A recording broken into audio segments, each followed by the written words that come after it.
to learn control. Oh boy. I can fly? I can't feel my wings. Kubo, rated PG. Kubo is a musician. Yes, Music seems like a big part of his daily life. it is. Is there a little bit of chili tea that lives in Kubo? There's a blast from the past.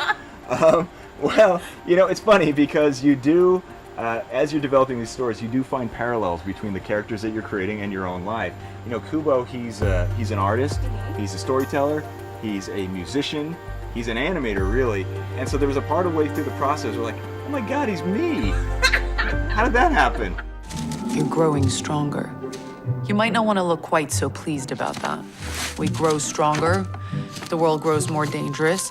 Life has a funny way of keeping things balanced. Monkey, do you ever say anything encouraging? I encourage you not to die. Kubo, just in its bones, it's this big, sweeping fantasy epic, which is something that's incredibly challenging when you are effectively shooting on a tabletop, which is how we make stop motion. It's, you know, it's all gussied up and everything, but it's effectively just shooting on a tabletop. And we wanted to make it feel like it was this epic, endless, majestic vista. And so, you know, that required us to have these big, you know, pulse-pounding action sequences where the camera is moving all over the place, and there's a raging storm on the sea, and there's these giant monsters emerging from the shadows. And all those things are really, really challenging, but because we figured out a lot of the stuff on previous films, we were able to apply those learnings to this one. But this, you know, in this movie, there were things that we'd never attempted before, and there were a whole host of moments where we're just scratching our heads trying to figure out how we're going to do it.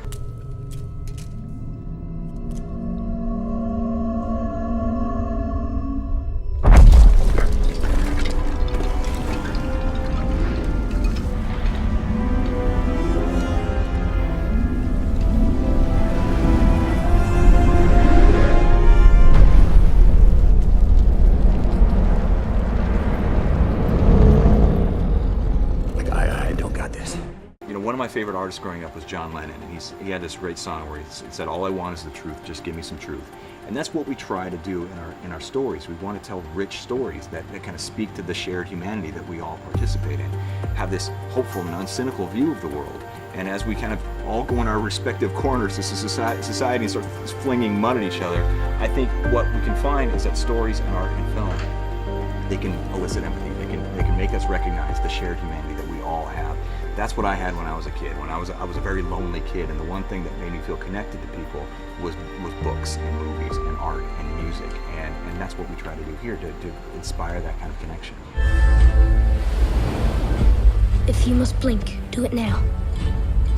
Pay careful attention to everything you see, no matter how unusual it may seem.